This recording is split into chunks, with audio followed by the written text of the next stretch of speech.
2 రోజులుగా పోలీస్ కస్టడీలో విచారణ ఎదుర్కొన్న మస్తాన్ సాయిని తిరిగి చెంచల్గూడ జైలుకు తరలించారు. మస్తాన్ సాయి యువతులకు పార్టీలు ఏర్పాటు చేసి డ్రగ్స్ ఇవ్వటం, వారు మత్తులోకి జారుకున్న తర్వాత వారిపై లైంగిక దాడికి పాల్పడటం ఇతగాడి నైజం. ఆ తర్వాత దానిని సీక్రెట్ కెమెరాలు, సెల్ ఫోన్లలో వీడియో తీసి రికార్డు చేయటం, వాటి ఆధారంగా చేసుకుని యువతులను పలుమార్లు బ్లాక్మెయిల్ చేయటం, చర్యలకు పాల్పడటం అలవాటు. ఇదే కోవలో సినీ హీరో రాజ్ తరుణ్ మాజీ ప్రియురాలు లావణ్య సైతం అతని ఉచ్చులో చిక్కుకుంది.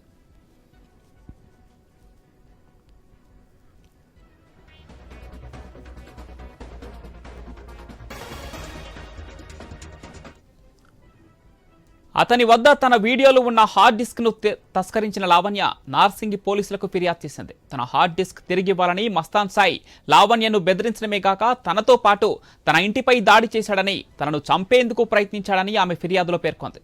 ఇక లావణ్య ఇంటికి వచ్చిన సమయంలో మస్తాన్ సాయితో పాటు అతని స్నేహితుడు కాజా మొయినుద్దీన్ డ్రగ్స్ తీసుకుని ఉండటంతో పరీక్షలు నిర్వహించిన పోలీసులు నార్కోటిక్ సెక్షన్లతో కేసు నమోదు చేశారు.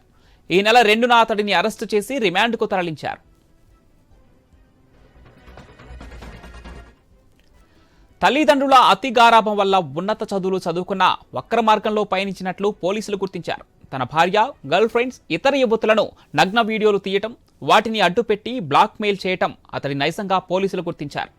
తను చేసిన నేరాలను విచారణలో అంగీకరించడంతో అదే నివేదికను కోర్టుకు అందించినట్లు తెలిసింది.